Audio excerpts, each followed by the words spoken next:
जो लोग bank Nifty में ट्रेडिंग करते हैं वो लोग साइमल्टेनियसली निफ्टी का भी प्राइस मूवमेंट ट्रैक करता है।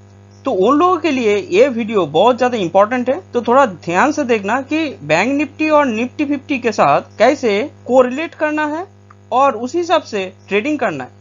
तो जब प्राइस एक्शन का स्ट्रक्चर जो आपको अंडरस्टैंडेबल लगे तब आपको ट्रेडिंग करना है। तो वो कैसे, देखो कभी बैंक निफ्टी में अपॉर्चुनिटी आता है, कभी निफ्टी 50 में वो स्ट्रक्चर अच्छे से समझ में आता है। तो ये प्रेजेंटेशन में आप लोग समझ पाओगे कि कैसे वो स्ट्रक्चर समझना है और उसी हिसाब से आपको एक्ट करना है, मतलब ट्रेड करना है।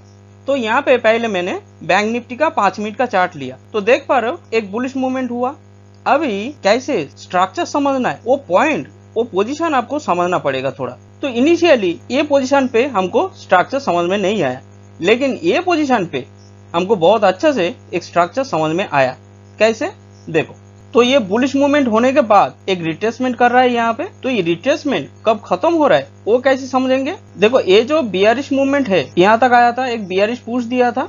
तो ये बियरिश पुश का जब 50% क्रॉस किया था ये ग्रीन कैंडल, तब आप इसके ऊपर बाइंग कर सकते हो। लेकिन इसके लिए क्या होगा, आपको ये नीचे स्टॉप लॉस लगाना पड़ेगा, जाके ट्रेड मैनेजमेंट के हिसाब से आपको कम क्वांटिटी लेके काम करना पड़ेगा। लेकिन थोड़ा सा अगर वेट करते तो देखो यहाँ से फिर एक बियरिश मूवमेंट हुआ। ये बियरिश मूवमेंट का जब 50% के ऊपर ये ग्रीन कैंडल क्लोजिंग दिया, ये नेक्स्ट यहाँ पे क्लोजिंग दिया, तब क्या समझना है कि नहीं, ये जो रिट्रेसमेंट हो रहा था ये रिट्रेसमेंट यहाँ तक आके खत्म हुआ, इसके नीचे आने का संभावना बहुत बहुत कम है।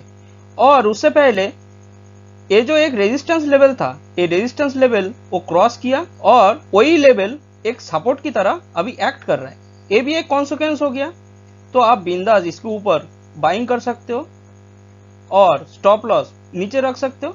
तो देखो अभी आपका रिस्क छोटा हो गया, तो आप ज्यादा क्वांटिटी लेके काम कर सकते हो और उसके बाद देखो एक अच्छा खासा प्राइस मूवमेंट दिया। तो कभी भी जब मान लो ऐसा बुलिश मूवमेंट हो रहा है, फिर रिट्रेसमेंट कर रहा है, फिर वो रिट्रेसमेंट खत्म करके फिर और एक बार रिट्रेसमेंट किया, फिर जब ये अपसाइड मूवमेंट देने लगेगा, तो ये पोजीशन बहुत ज्यादा एक्यूरेसी मिलता है ये पोजीशन पे, ओके, ना कि ये फर्स्ट पोजीशन। तो मैं ज्यादा प्रेफर करता हूँ ये सेकेंड पोजीशन पे। जब ये सिग्नल मिलता है कि रिट्रेसमेंट भाई एकदम पूरा खत्म हो गया, तब आपको ट्रेडिंग करना है और उस टाइम आपको एक्यूरेसी भी हाई मिलेगा और ट्रेड लेने के बाद आपको ज्यादा वेट भी नहीं करना पड़ेगा, एक अच्छा खासा मूवमेंट उसके बाद चालू हो जाता है। ये ज्यादातर पाया गया है, ओके। तो अभी देखो क्या हुआ। तो अभी ये जो टोटल जो बुलिश मूवमेंट हुआ, बुलिश मूवमेंट होने के बाद एक अच्छा खासा रिट्रेसमेंट किया। तो इनिशियली आपको ये बुलिश मूवमेंट को डिवाइड करना है, सब पुश में डिवाइड करना है। कैसे, देखो एक फर्स्ट पुश है, इसका रिट्रेसमेंट इतना है, तो ये आपको सेकेंड एक पुश मिला, तो ये सेकेंड पुश का रिट्रेसमेंट इतना है, तो ये आपको थर्ड पुश मिला। अभी ये थर्ड पुश का 50% के नीचे जब ये रेड कैंडल, इतना बड़ा रेड कैंडल प्रोड्यूस हुआ, नीचे क्लोजिंग दिया, तब क्या समझना है, नहीं भाई एक साइडवेज जोन फॉर्मेशन करने का चांस है, ओके। तो देखो कुछ टाइम वो साइडवेज जोन के अंदर था, ठीक है। अभी आपने मान लो ये पोजीशन पे ये जो छोटा जो कैंडलस्टिक फॉर्मेशन हुआ था, मैं जैसे सिखाया, अगर मेरे चैनल पे 2-1 वीडियो देखोगे तो समझ में आ जाएगा कि ये जो इन्वर्टेड हैमर शेप का जो कैंडलस्टिक है, इसके वीक के बीच में आप बाइंग कर सकते हो और नीचे स्टॉप लॉस लगा सकते हो। तो आपका रिस्क इतना छोटा सा है और अपकमिंग रिवॉर्ड 1:3-4 ऐसे आराम से मिल जाता। और ये पोजीशन पे आप ट्रेड लेके ये सोचोगे कि ये बहुत ज्यादा ऊपर जाएगा, तो ऐसा होने का चांस बहुत कम है, क्योंकि पहले एक साइडवेज जोन फॉर्मेशन करने का एक इंडिकेशन आपको मिला। तो देखो इनिशियली वही साइडवेज जोन के अंदर वो प्राइस घूम रहा है, ठीक है। तो ये आपको समझना पड़ेगा, क्योंकि इनिशियली बायर का स्ट्रेंथ का भी शो किया, उसके बाद ये सर्टेन पोजीशन पे ये सेलर का भी स्ट्रेंथ का भी शो किया है।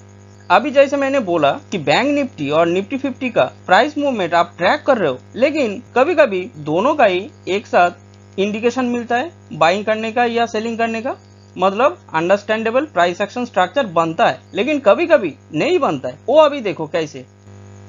अभी ये पोजीशन पे ध्यान दो, आप पहले प्रेडिक्ट कर लिए कि ऐसे एक साइडवेज जोन फॉर्मेशन कर रहा है, और ये लोअर पार्ट में आप क्या देखोगे कि बाइंग अपॉर्चुनिटी मिलता है।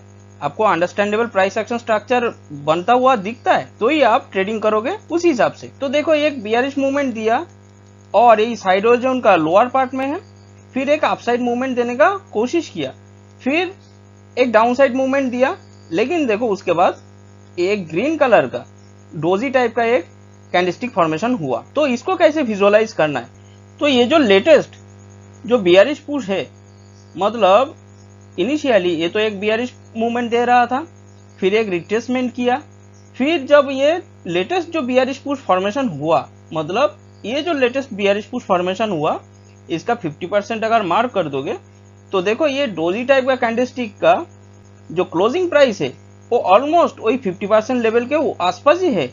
तो आप यहाँ पे थोड़ा सा कंफ्यूज्ड हो कि ये सही से इंडिकेशन दिया है कि नहीं दिया है, ट्रेंड रिवर्सल का साइन दिया है कि नहीं दिया, ये आपको समझ में नहीं आ रहा है। अभी नेक्स्ट स्लाइड में जाऊंगा तो आपको समझ में आ जाएगा कि वो निफ्टी 50 इंडेक्स में ये पोजीशन पे कैसा स्ट्रक्चर बना था। तो ये निफ्टी 50 इंडेक्स का 5 मिनट का चार्ट है और यही वो पोजीशन है। अभी देखो बहुत क्लियरली आपको समझ में आ रहा है कि यहाँ पे एक अच्छा खासा स्ट्रक्चर बना है। कैसे, वो देखो वही सेम चीज है, यहाँ पे एक बियरिश मूवमेंट दिया, फिर रिट्रेसमेंट किया, फिर रिट्रेसमेंट खत्म करके फिर बियरिश मूवमेंट एक देने लगा। अभी ये लेटेस्ट जो बियरिश पुश है, ये लेटेस्ट बियरिश पुश का मैं हाई और लो मार्क कर दिया। तो ये जो लेटेस्ट बियरिश पुश है इसका 50% के ऊपर देखो, काफी ऊपर आके यहाँ पे क्लोजिंग दिया। तब क्या समझना है कि ये जो मूवमेंट दे रहा था ये मैक्सिमम ए लेवल तक आ पाया, इसके नीचे आने का संभावना बहुत बहुत कम है। और ऊपर से ये हैमर शेप का एक कैंडलस्टिक फॉर्मेशन हुआ, तो आप निश्चिंत होके ये पोजीशन पे आप बाइंग कर सकते हो और ये वीक के बीच में स्टॉप लॉस लगा सकते हो। तो आपका रिस्क कितना रहेगा, और देखो अपकमिंग रिवॉर्ड बहुत ज्यादा मिला। तो ये पोजीशन पे आपने लिमिट ऑर्डर दिया, बाइंग किया और ये वीक के बीच में आप स्टॉप लॉस लगा दिया। तो देखो आपका रिस्क कितना छोटा सा है, और छोटा होने के कारण से आप ज्यादा क्वांटिटी लेके काम कर सकते हो, क्योंकि आपका रिस्क पर ट्रेड फिक्स है। मान लो 1000 रुपया आपका रिस्क है, तो उस हिसाब से आप ज्यादा क्वांटिटी लेके काम कर सकते हो। और उसके बाद देखो एक अच्छा खासा मूवमेंट दिया, तो 1:3-4 ऐसा मिल जाता आपको। ठीक है, तो ऐसा ही यहाँ पे बहुत अच्छी तरीके से आपको एक स्ट्रक्चर बनते हुआ दिखा और समझ में आया, तब आप बिंदास ये पोजीशन पे ट्रेडिंग कर सकते हो। तो इसी हिसाब से आपको समझना है। कभी बैंक निफ्टी में अच्छा खासा प्राइस एक्शन स्ट्रक्चर बनता है, कभी निफ्टी 50 में बनता है, लेकिन ऑलमोस्ट सेम टाइम पे ऐसा स्ट्रक्चर बनता है। तो ये आपको समझना पड़ेगा। ये समझ के आप निफ्टी और बैंक निफ्टी में बहुत अच्छे से ट्रेडिंग कर सकते हो और हाई एक्यूरेसी के साथ हाई रिस्क रिवार्ड रेशियो वाला ट्रेड आपको मिलेगा उसी हिसाब से। ठीक है, और इसके लिए सबसे इंपॉर्टेंट है, मैं जो बोलता हूँ, मेरा जो ऑब्जर्वेशन है, मेरा जो एक्सपीरियंस है, वो एक्सपीरियंस ये बोलता है कि अगर आप pull back and scaling fundamental ये थोड़ा अगर समझने का प्रयास करोगे तो देखो ये जो बुलिश मूवमेंट है, ये बुलिश मूवमेंट को मैं कैसे डिवाइड करूंगा। एक पुश है, ये फर्स्ट एक बुलिश पुश है, इसका रिट्रेसमेंट इतना है, तो ये आपको एक सेकेंड बुलिश पुश मिला, इसका रिट्रेसमेंट इतना है, तो ये आपको ये थर्ड पुश मिला। तो ये अगर पुश अगर आप डिवाइड करना सीखोगे तो आपको बहुत ज्यादा हेल्प मिलेगा। आपको समझ में आ जाएगा कि भाई ये पोजीशन पे साइडवेज जोन फॉर्मेशन कर रहा है, जब आप ट्रेड लिया तो आपका रिस्क इतना है, आपका रिवॉर्ड कहाँ पे उठाना चाहिए, तो पहले आप कैलकुलेशन कर पाओगे। ये मेन खासियत है ये स्ट्रेटेजी का। तो इसके ऊपर थोड़ा काम करो तो आपको ज्यादा फायदा मिलेगा। और ये प्रेजेंटेशन में अगर लगा कि आपका ट्रेडिंग स्किल में कुछ वैल्यू ऐड कर पाया मैंने, तो जरूर लाइक कर देना, अगर नहीं कर पाया तो डिसलाइक कर देना। ओके, तो मिलूंगा अगले वीडियो में। तो चलो, हरे कृष्णा।